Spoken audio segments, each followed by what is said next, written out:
A white cop lies about a black woman in court, not knowing she's a high-ranking Navy SEAL. "You underestimated me, Officer Daniels," she says. But the truth always finds a way. What could make a courtroom fall silent in shock? A police officer accuses a black woman of resisting arrest and assault. His story is convincing until she takes the stand and turns the entire case upside down. Who is she, and why does her testimony leave the officer, the jury, and even the judge stunned? This is the story of how one lie unraveled and a fight for justice became a fight for truth. Let's dive into it. The early morning sun peeked through the heavy drapes of the courtroom, casting long shadows across the polished wooden floor. The room, though grand in design, felt suffocating.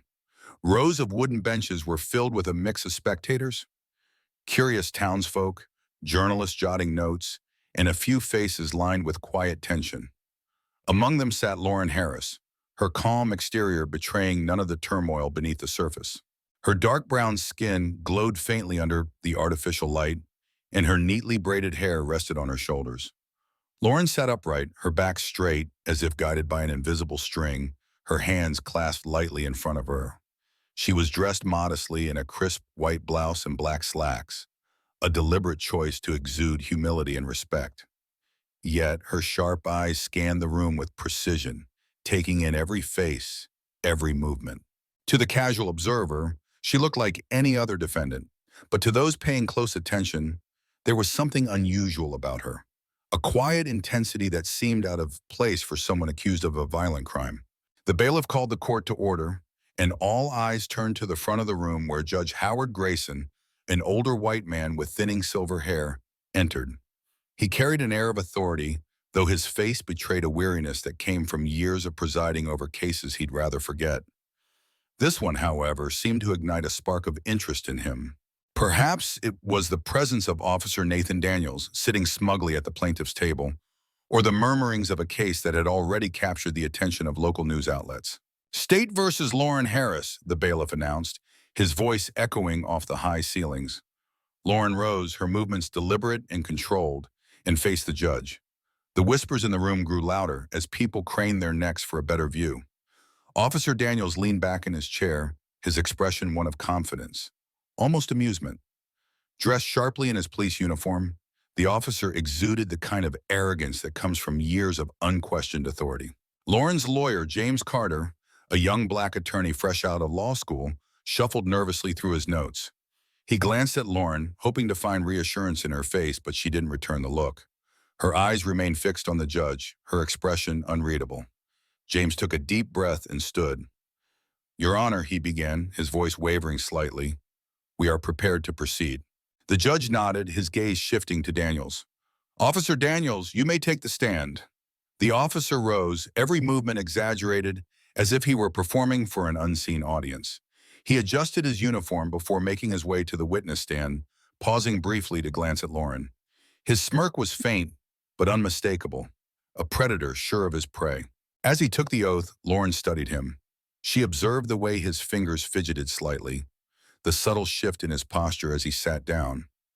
These were details most would overlook, but Lauren cataloged them with the precision of someone trained to read body language. She didn't flinch, didn't move, as Daniels began to speak. "On the evening in question," Daniels began, his voice steady and loud enough to carry across the room, "I was responding to a disturbance call near the east side of town. I encountered the defendant, Miss Harris, loitering outside a closed business. There were murmurs in the courtroom. Loitering was often used as a catch-all accusation, especially against people of color." Daniels pressed on, seemingly unfazed. "When I approached her and asked what she was doing there, she immediately became hostile," he continued, his tone taking on a theatrical quality. "She refused to identify herself, raised her voice, and when I attempted to de-escalate the situation, she physically assaulted me." Gasps rippled through the courtroom. Lauren remained still, her face a mask of calm. Daniel shifted in his seat, feigning a pained expression. "She hit me in the chest and attempted to reach for my service weapon. At that point, I had no choice but to restrain her." From the back of the room, a woman's voice muttered, "Sounds like a lie." Heads turned, but the judge quickly called for order. "Thank you, Officer Daniels," Judge Grayson said, his voice neutral. "You may step down." Lauren's lawyer rose, visibly nervous. Your Honor, he began, before we continue, I'd like to ask the court to consider— Save it for your cross-examination, Mr. Carter, the judge interrupted. Let's move on. Lauren exhaled softly. Her patience was being tested, but she didn't let it show. She leaned slightly toward James, whispering, "Stay calm. Focus on the facts," and James nodded, though he looked far from reassured. As the prosecution rested its case, the atmosphere in the courtroom grew heavier. Daniels returned to his seat, his smirk now a full grin.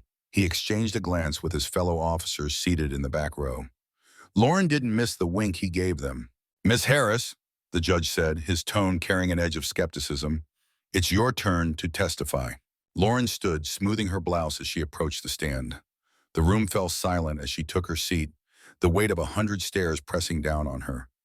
She adjusted the microphone in front of her, her movements slow and deliberate. "Miss Harris," the prosecutor began, a middle-aged man with a sharp suit and sharper tongue, "can you explain your actions on the night in question?" Lauren leaned forward slightly, her voice steady and measured. "I can, but first I need to clarify one thing. The officer's account is not only inaccurate, but intentionally misleading."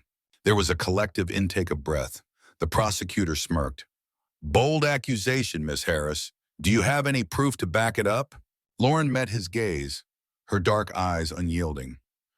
"I believe the truth will come to light soon enough." The prosecutor opened his mouth to retort, but Lauren's calm confidence left him momentarily speechless. Judge Grayson cleared his throat, signaling for the questioning to continue. As Lauren began to recount her version of events, the tension in the room became palpable. The audience hung on her every word, sensing that this was no ordinary defendant. Unbeknownst to everyone, the wheels of justice were already turning, and the carefully constructed lies of Officer Daniels were beginning to unravel. Lauren sat on the stand, her posture as unwavering as her composure. She took a moment before speaking, her hands resting lightly on the edge of the wooden railing.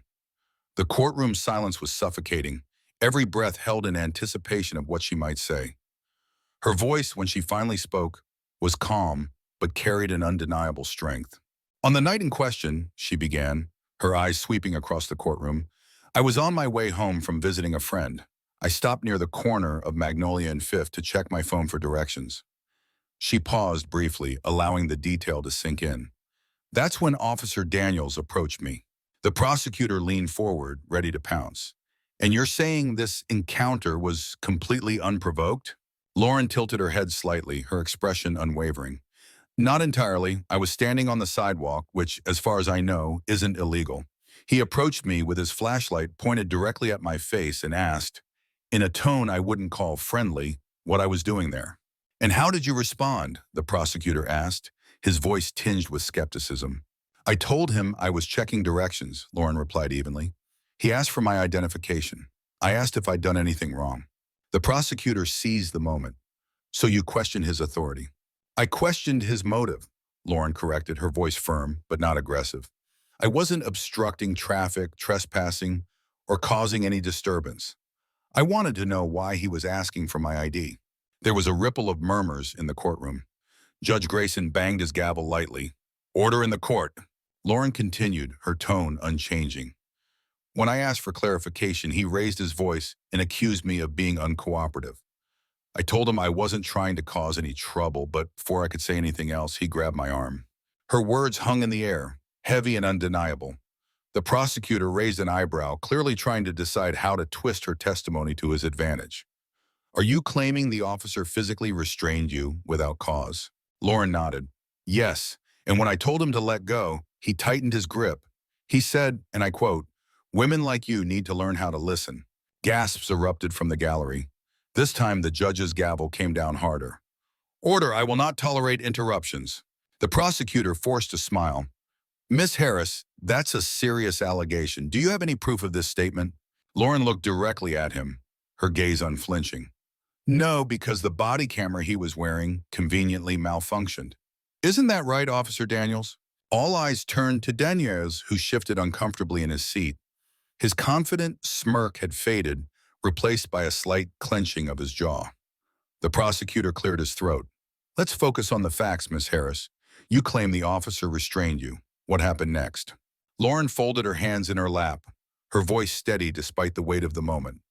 "I told him I didn't consent to being touched, and asked him to let me go. He didn't.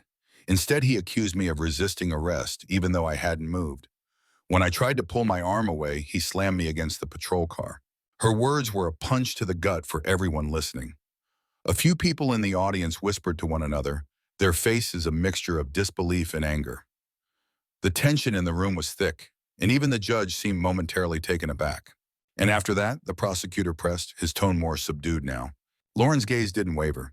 He handcuffed me and told me I was under arrest for assaulting an officer.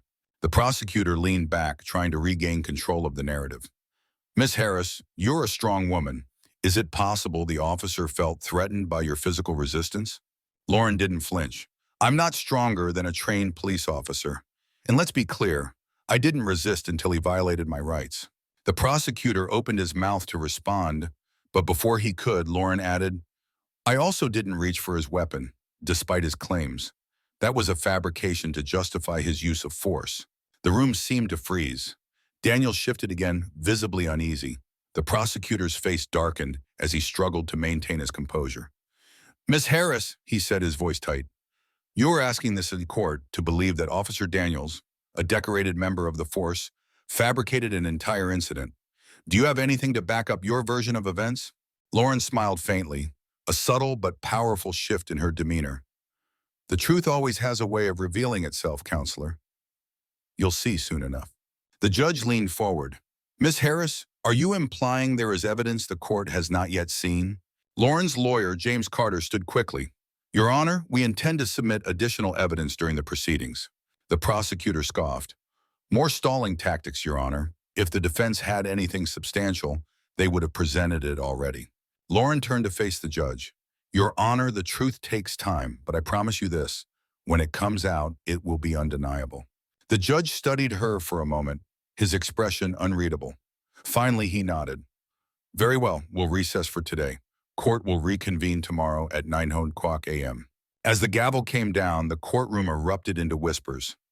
Lauren rose from the stand, her movements calm and deliberate. She walked past Officer Daniels, who avoided her gaze, and joined her lawyer at the defense table. Are you sure about this? James whispered, his voice filled with doubt. Lauren placed a hand on his arm, her grip steady and reassuring. Trust me, James. Tomorrow the truth will speak louder than anything Daniels could ever say. As she walked out of the courtroom, the murmurs of the crowd followed her, a mix of curiosity and speculation. Outside, the sun was setting, casting the town in a warm, golden glow. Lauren paused on the courthouse steps, her eyes scanning the horizon. The fight was far from over, but she was ready. She had always been ready. The courthouse emptied slowly, the day's tension still clinging to the air like a heavy fog. Lauren stood at the edge of the courthouse steps, her silhouette framed against the orange hues of the setting sun. The hum of conversation and the shuffle of feet surrounded her, but she tuned it all out, her focus inward. She had faced tougher battles before, ones where survival wasn't guaranteed, but there was something uniquely suffocating about fighting in a courtroom, where the truth could be buried under lies. James Carter appeared at her side, his face a portrait of concern. The young lawyer clutched his briefcase tightly, as if it contained not just papers, but the weight of his responsibility to her. Lauren, he said hesitantly, his voice low enough to avoid drawing attention. We need to talk. She turned her head slightly, her gaze calm but unyielding. What's on your mind, James? He exhaled deeply, his breath visible in the cool evening air. You have to tell me what you're holding back. The judge knows it, the prosecutor knows it, and Daniels, he's getting nervous. Whatever ace you're hiding, I need to know before we walk back into that courtroom tomorrow. Lauren's lips curved into the faintest of smiles. You'll know when the time is right. That's not enough, he pressed, lowering his voice even further. I'm your lawyer. If we're going to win this, I need to be prepared for whatever bombshell you're planning to drop. She studied him for a moment, the weight of her silence pressing down on him like a physical force. Finally, she nodded. Meet me at my house tonight. I'll tell you everything. James blinked, startled by the sudden shift. You will? I will, she said firmly, but not here. Lauren's modest home sat on the outskirts of town, surrounded by tall oak trees that swayed gently in the night breeze. The faint glow of a porch light illuminated the walkway, casting long shadows across the gravel path. James pulled up in his car, stepping out cautiously. The quiet of the area was almost unnerving after the chaos of the courtroom. He knocked lightly on the door, and Lauren answered almost immediately, as though she'd been standing there waiting. She wore a simple navy sweatshirt and black leggings, a stark contrast to the poised appearance she'd maintained earlier in the day. Her hair was tied back, and her expression was unreadable. "Come in," she said, stepping aside. James entered, his eyes scanning the space. The living room was neat and sparsely decorated, with only a few personal touches. A framed photograph of a younger Lauren in a Navy uniform, her arm around an older man in a similar uniform. A folded American flag displayed in a glass case on the mantel. A bookshelf filled with titles on leadership, strategy, and history. "You live alone?" he asked, more out of curiosity than anything else. "For now," she replied, gesturing for him to sit on the couch. "Drink?" "No, I'm fine," he said, sitting down stiffly and setting his briefcase at his feet. "I'm here for answers, Lauren, no distractions." She smirked faintly, appreciating his determination. "Fair enough." She moved to the bookshelf, pulling out a leather-bound folder. It was worn but well-maintained, the edges frayed slightly from years of use. She placed it on the coffee table in front of him and sat across from him in a chair. James eyed the folder but didn't reach for it. "What's this?" "My service record," she said simply. "Everything you need to know about me." He hesitated. "You're serious? You're just giving it to me?" "You're my lawyer," she said. "You need to know who you're defending." James opened the folder carefully, his fingers brushing against the pages. Inside were neatly organized documents, discharge papers, commendations, training certifications. His eyes widened as he scanned the contents.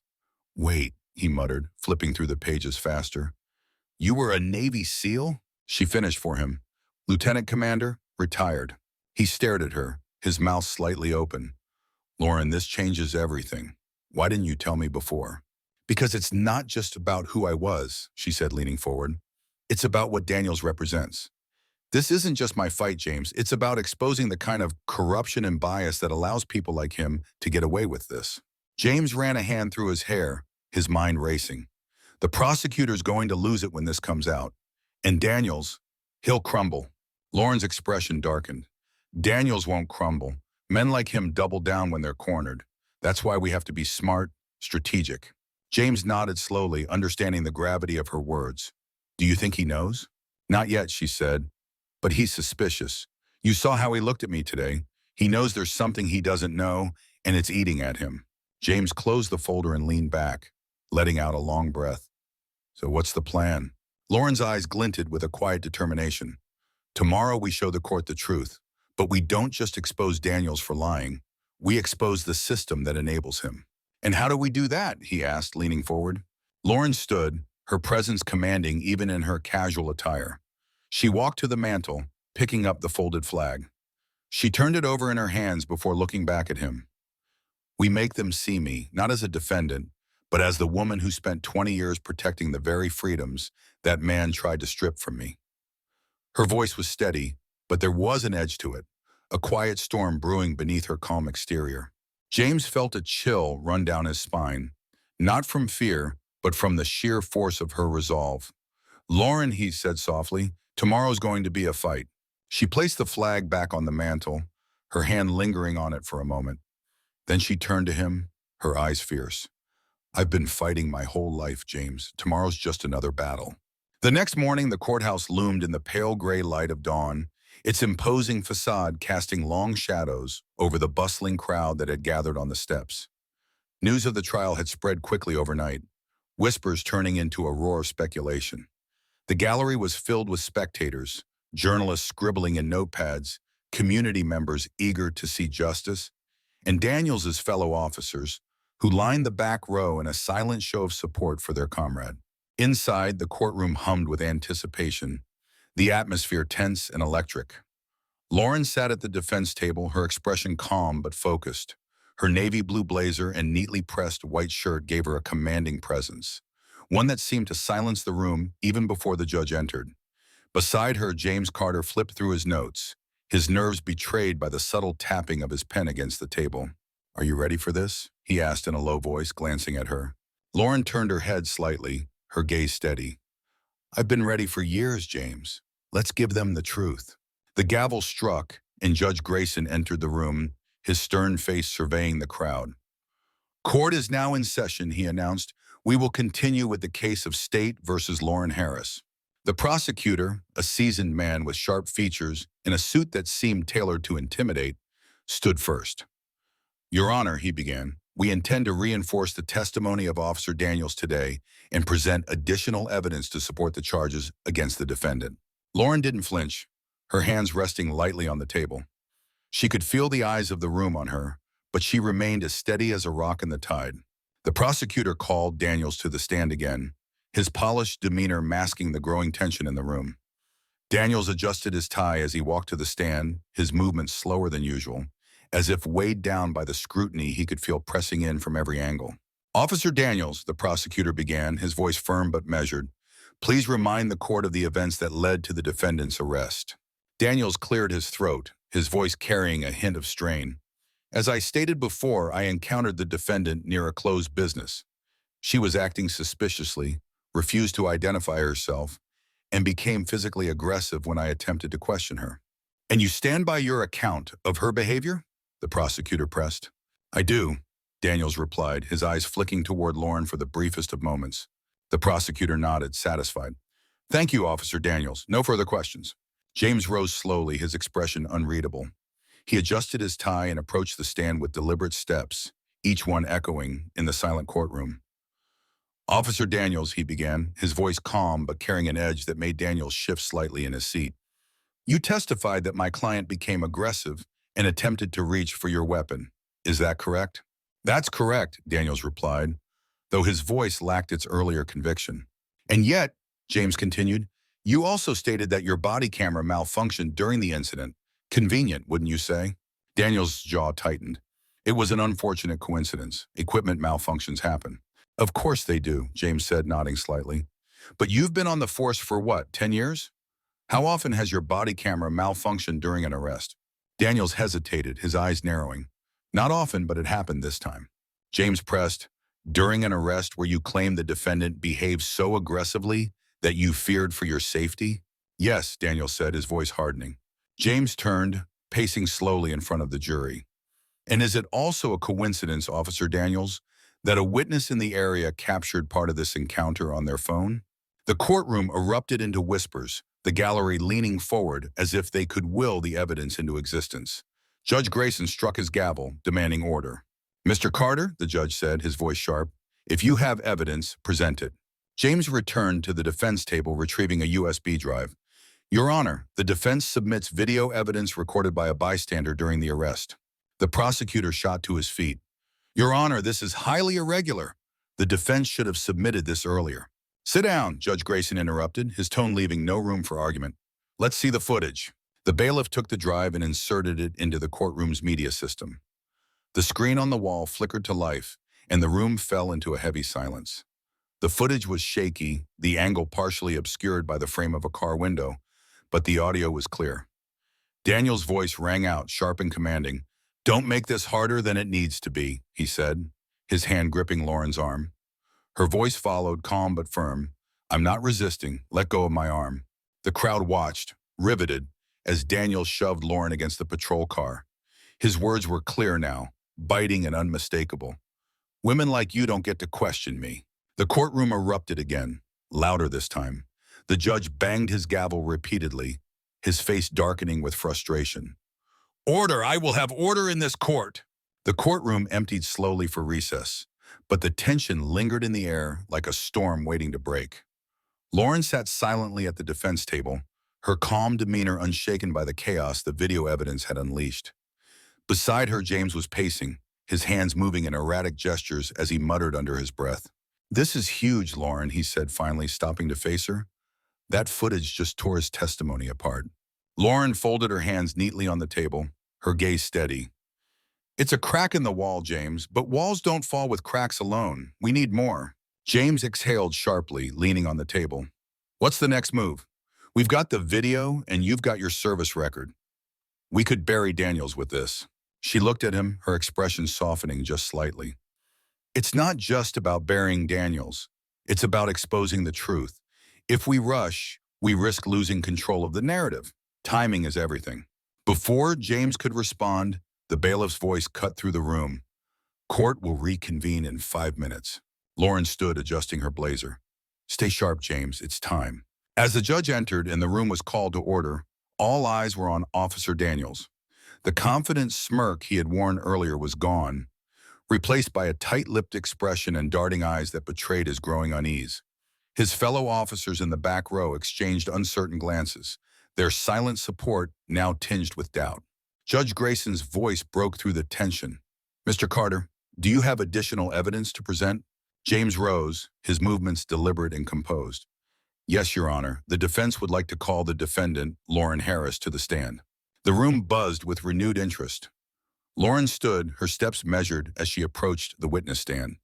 She didn't rush, didn't falter. Her presence alone seemed to command the room's attention. When she sat, her posture was as straight as a soldier at attention. Miss Harris, James began, his tone steady, you've heard the accusations against you. Resisting arrest, assaulting an officer, attempting to seize a weapon. Are these accusations true? No, they are not, Lauren replied firmly, her voice carrying across the room. James nodded. Then let's talk about what really happened that night. In your own words, tell the court how your encounter with Officer Daniels unfolded. Lauren took a slow breath, her gaze sweeping the room before settling on James. That night, I was heading home after visiting a friend. I stopped to check my phone for directions when Officer Daniels approached me. He asked what I was doing there, and I told him. When he asked for my ID, I questioned why he needed it. I wasn't doing anything illegal, and I wanted to know what his reasoning was. And how did he respond? James asked. Lauren's jaw tightened slightly. He accused me of being uncooperative. When I tried to explain myself, he grabbed my arm and refused to let go, despite me telling him I hadn't done anything wrong. James took a step closer to the jury, his voice rising slightly. Did you threaten him in any way? No, Lauren said firmly. I told him to let go of my arm. When I tried to pull away, he shoved me against the patrol car and handcuffed me. He then accused me of reaching for his weapon, which is a complete fabrication. The gallery murmured again, but Lauren wasn't finished. His actions weren't about law enforcement, she continued, her voice steady but charged with emotion. They were about control, about asserting power over someone he assumed couldn't fight back. James paused, letting her words hang in the air. Miss Harris, there's been a lot of speculation about your background. The prosecution has painted you as an ordinary civilian who suddenly turned violent. Is there more to your story that the court should know? Lauren's eyes met James's, and for the first time, her calm exterior gave way to a flicker of something deeper. Resolve, strength, and perhaps a hint of anger. Yes, she said, her voice carrying the weight of decades of experience. There is more. The room held its collective breath as Lauren leaned forward slightly, her hands resting on the edge of the stand. I am Lieutenant Commander Lauren Harris, retired Navy SEAL, she announced, her voice cutting through the silence like a blade. I served my country for 20 years, including in some of the most dangerous combat zones in the world. I've led teams on missions that require discipline, precision, and strength, qualities that I carry with me every day. Gasps rippled through the courtroom, followed by a stunned silence. Even Judge Grayson seemed momentarily taken aback, his gavel frozen in midair. Daniel's face turned pale, his jaw tightening as if he were physically holding back his reaction. James stepped forward, his voice rising. Miss Harris, as a Navy SEAL, you were trained to handle high-pressure situations. Did you use any of that training during your encounter with Officer Daniels? Yes, Lauren said without hesitation. I used it to stay calm, to de-escalate the situation, and to protect myself from harm without resorting to violence. And did you at any point attempt to harm Officer Daniels or reach for his weapon? James asked. No, Lauren said, her voice firm. My training taught me how to assess threats and respond appropriately. Daniels wasn't a threat to my safety. He was a threat to my dignity, and I refused to let him strip me of that.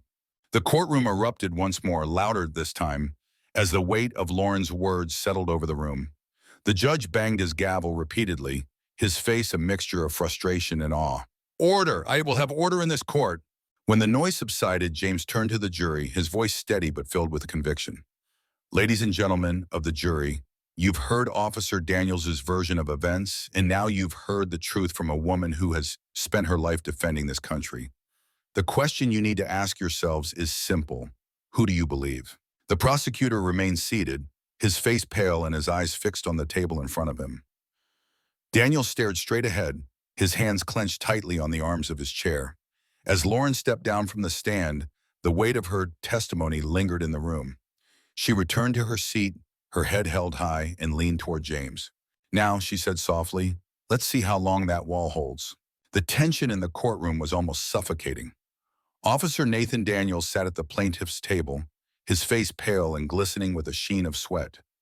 The composure he had carried into the courtroom earlier was gone, replaced by the faint tremble in his hands as he gripped the edge of the table.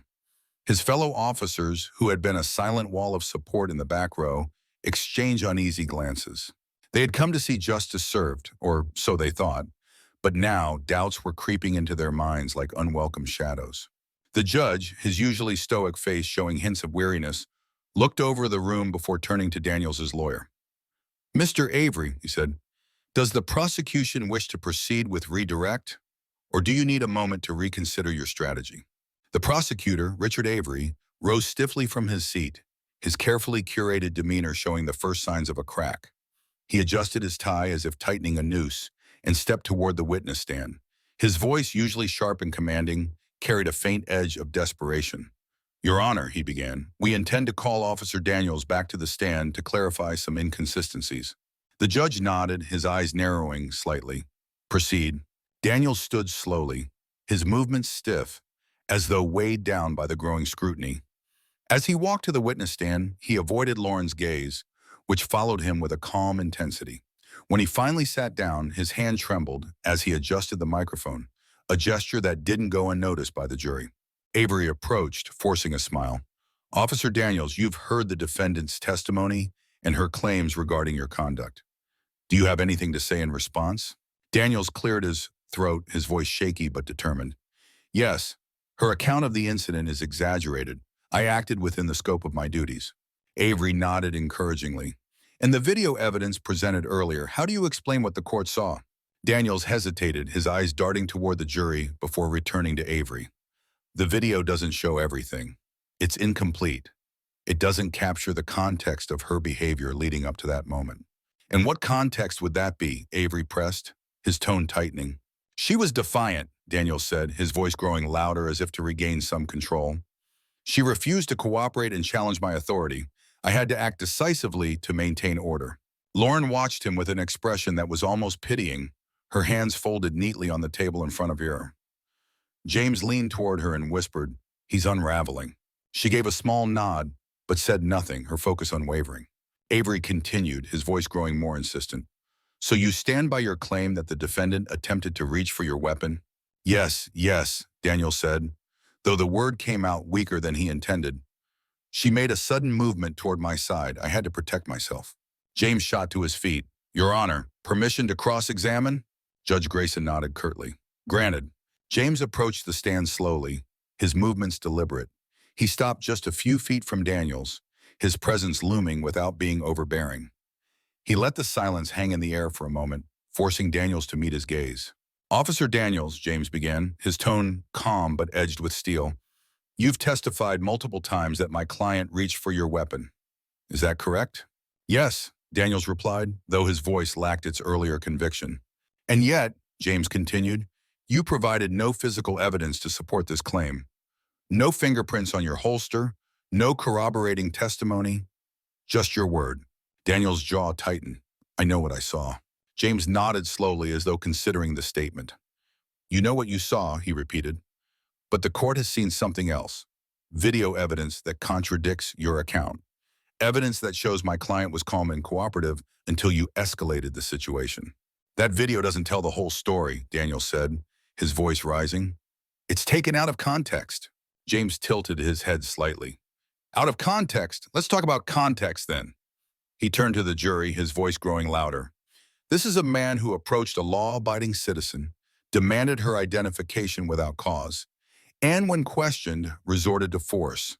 A man who then lied under oath to cover his actions." The prosecutor objected, but the judge overruled him, motioning for James to continue. James turned back to Daniels, his voice dropping to a cold, quiet tone. "Officer Daniels, you accused a decorated Navy SEAL, a woman who has served this country with honor, of being a threat. Tell me, does it embarrass you to know that the person you tried to intimidate has faced dangers you couldn't begin to imagine? Daniels flinched, his composure slipping further. That's irrelevant. She wasn't acting like a Navy SEAL that night. And you weren't acting like a police officer, James shot back, his voice sharp. You were acting like a bully who thought he could get away with abusing his authority. But you didn't count on her standing up to you, did you? The room was deathly silent, the weight of James's words pressing down on everyone present. Daniels opened his mouth to respond, but no words came out. James turned to the judge. Your Honor, I have no further questions. Daniels stepped down from the stand, his shoulders slumped as he returned to his seat. His fellow officers avoided his gaze, their earlier confidence in him now replaced with doubt. Lauren watched him for a moment before leaning toward James. The wall's starting to crumble. James nodded, a small smile tugging at the corner of his lips. Let's finish the job.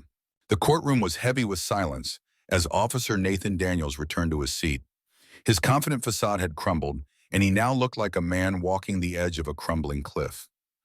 The air in the room was dense, charged with unspoken tension. The jury exchanged glances, their expressions betraying growing unease. Even the judge, typically stoic and detached, leaned forward slightly, as though sensing the tide turning in ways even he hadn't anticipated. At the defense table, Lauren sat unmoving, her composure a stark contrast to Daniel's unraveling. Her calm presence had begun to feel almost imposing, a quiet strength that filled the room more effectively than any words could. James Carter flipped through his notes one last time, his jaw tightening in determination. This wasn't just a case to him anymore. It was a reckoning. Judge Grayson cleared his throat, breaking the tense silence. Mr. Carter, he said, his voice carrying a note of caution, the defense may proceed. James stood, buttoning his jacket before addressing the court. Your Honor, he began, the defense has one final piece of evidence to present. Evidence that will leave no doubt as to what truly happened on the night of my client's arrest. The gallery buzzed with whispers, the spectators craning their necks to see what would come next. Daniel shifted uncomfortably in his seat, his knuckles white as he gripped the table. The prosecutor, Richard Avery, visibly tensed, his earlier confidence replaced with wary suspicion. Lauren remained still, her gaze steady as James retrieved a file from his briefcase. He held it aloft for the jury to see. Ladies and gentlemen of the jury, he began, his voice steady but firm. What you've heard in this courtroom over the past few days is a tale of two stories. Officer Daniels would have you believe that my client, a woman with no prior criminal record and a career dedicated to serving her country, suddenly became violent and aggressive for no reason. But the truth is far simpler and far more troubling. He opened the file and pulled out a series of documents. This, he said, holding up the first page, is Officer Daniels' personnel record, and what it reveals is a pattern of behavior that speaks to his credibility, or rather, his lack of it. The prosecutor leapt to his feet. Your Honor, I object. This is irrelevant to the case at hand. Judge Grayson raised a hand to silence him. Overruled. Mr. Carter, you may continue. James nodded and addressed the jury directly. Over the course of his career, Officer Daniels has been the subject of multiple complaints. Excessive force, racial bias, improper conduct. These complaints were either ignored or buried by the department. But today they come to light. He handed copies of the documents to the jury, who studied them intently. The murmurs in the gallery grew louder, and even the judge's expression darkened as he scanned the pages in front of him. Let me be clear, James said, his voice rising slightly. This is not just about one bad decision. This is about a pattern of abuse, a pattern that culminated in the false arrest and mistreatment of my client. He paused, letting the weight of his words settle over the room before turning toward Lauren. And now it's time for her to speak her truth. Lauren rose slowly, her movements deliberate and controlled.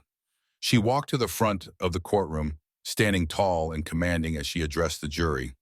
My name is Lieutenant Commander Lauren Harris, she began, her voice clear and steady. For 20 years, I served in the United States Navy as a SEAL.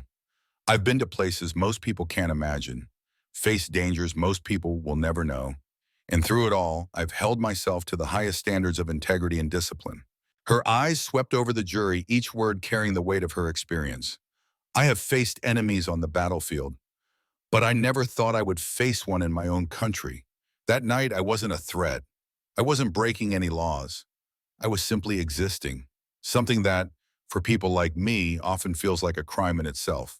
The gallery was silent now, the earlier murmurs replaced by a palpable sense of shame and reflection.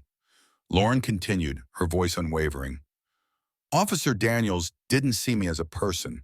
He saw me as a target, a means to assert his power and control. But what he didn't see was my strength, my resolve, and my refusal to be silenced. She turned to face Daniels directly, her gaze piercing. You underestimated me, Officer Daniels. But more importantly, you underestimated the truth. And the truth has a way of coming to light. Daniels looked away, his face flushed with humiliation. The jury's eyes followed Lauren, their expressions a mixture of awe and anger. Not at her, but at the system that had allowed this to happen. Lauren turned back to the judge. Your Honor, I fought for this country. I fought for justice. And I'm here today to fight, not just for myself, but for every person who has ever been wronged by those sworn to protect them. The room erupted into applause, despite the judge's gavel striking repeatedly. Order, Judge Grayson barked, though even he couldn't hide the respect in his eyes as he looked at Lauren. James stepped forward, placing a hand on her shoulder. Thank you, Lieutenant Commander Harris. No further questions. As Lauren returned to her seat, the energy in the courtroom shifted. The jury looked at her with newfound respect, their earlier skepticism replaced by conviction. Daniels, on the other hand, seemed to shrink in his chair, his earlier bravado now a distant memory. Judge Grayson leaned forward, his voice heavy with finality. We will now move to closing arguments, and I suggest both parties choose their words carefully. The courtroom felt like it was holding its breath, the tension thick, the silence heavy as the prosecutor, Richard Avery, rose to deliver his closing argument. He adjusted his tie nervously and approached the jury, his usual confidence replaced with a strained composure. Ladies and gentlemen, Avery began, his voice measured but lacking its earlier vigor. What we've seen here today is a complex case. While the defense has worked hard to paint Officer Daniels as a man with a questionable record, I urge you to consider the broader picture.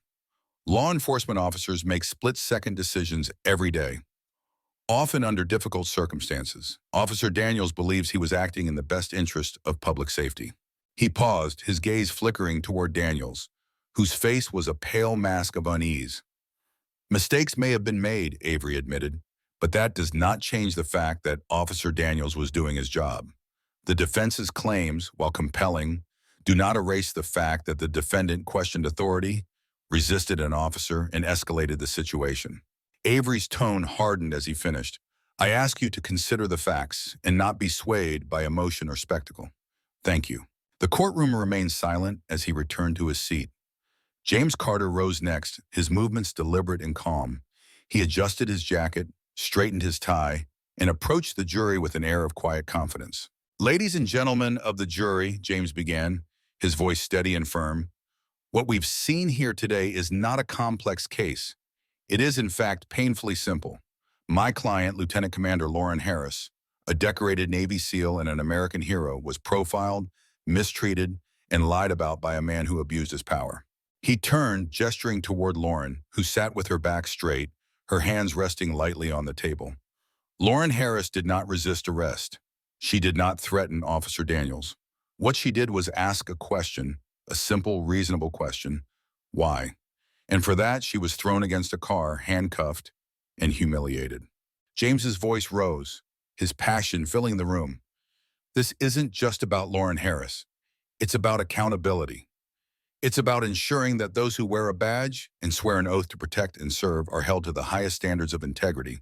Because when they fail to do so, the entire system fails. He took a step closer to the jury, lowering his voice for emphasis. Today, you have the power to send a message that no one, not even an officer of the law, is above accountability. That justice is not just a word we say, but a principle we uphold. I trust you to make the right decision. James returned to his seat, and the courtroom fell into a heavy silence as Judge Grayson gave his instructions to the jury. Then they were dismissed to deliberate. The hours felt like days. Lauren sat in the courthouse hallway, her hands clasped tightly in her lap. James paced back and forth, his brow furrowed in thought. The low hum of conversation from nearby spectators and reporters filled the space, But Lauren tuned it all out. "Do you think they'll see the truth?" James asked, breaking the silence. Lauren looked up at him, her expression calm but resolute. "They don't need to see it, James. They need to feel it. The truth has a way of making itself known." James nodded, though his nerves were evident. Before either of them could say more, the bailiff appeared in the doorway. "The jury has reached a verdict." The courtroom was packed as everyone filed back in, the tension almost unbearable. Lauren stood beside James at the defense table, her face an unreadable mask. Across the room, Daniel sat stiffly, his eyes fixed on the jury box.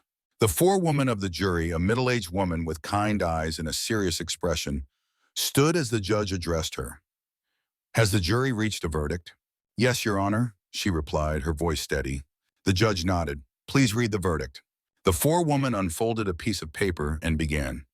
"In the case of State versus Lauren Harris, we find the defendant not guilty on all charges." A wave of emotion rippled through the room. Gasps, murmurs, and even a few quiet cheers broke out before the judge's gavel brought order. Lauren exhaled softly, her shoulders relaxing for the first time in days. James placed a hand on her shoulder, a smile breaking through his otherwise professional demeanor. The forewoman continued. "Furthermore, we, the jury, strongly recommend that an investigation into Officer Daniels' conduct be pursued." The judge nodded gravely. "The court will take this recommendation under advisement. Officer Daniels, I suggest you retain counsel. This matter is far from over." Outside the courthouse, the media swarmed, cameras flashing and microphones thrust forward. But Lauren stood tall, her presence commanding as she addressed the crowd. "This isn't just my victory," she said, her voice steady but filled with conviction. "This is a victory for accountability, for justice, and for everyone who has ever been silenced by those in power. I didn't fight this battle alone, and I won't stop fighting for others." James stood beside her, watching with a mixture of pride and admiration. The crowd erupted into applause as Lauren turned and walked away, leaving the cameras behind. Months later, Officer Barry Daniels was dismissed from the police force and faced criminal charges for perjury and misconduct. His fellow officers, once loyal to him, distanced themselves as the investigation uncovered more of his abuses. Lauren returned to her quiet life, but her name became a symbol of resilience and justice. She was invited to speak at events, her story inspiring others to stand up against injustice. Though she had left the battlefield years ago, Lauren Harris knew that her fight wasn't over, and she was ready for whatever came next. Because for her, justice wasn't just an outcome, it was a way of life. And just like that, the truth prevailed. A courageous woman stood her ground, exposing lies and demanding justice in a system designed to silence her. This story isn't just about one victory. It's a reminder that standing up for what's right can change everything. If this story moved you, make sure to subscribe to my channel for more powerful stories like this one. Turn on notifications so you never miss an update, and join me as we uncover more tales of resilience, justice, and redemption. Thanks for watching, and I'll see you in the next one.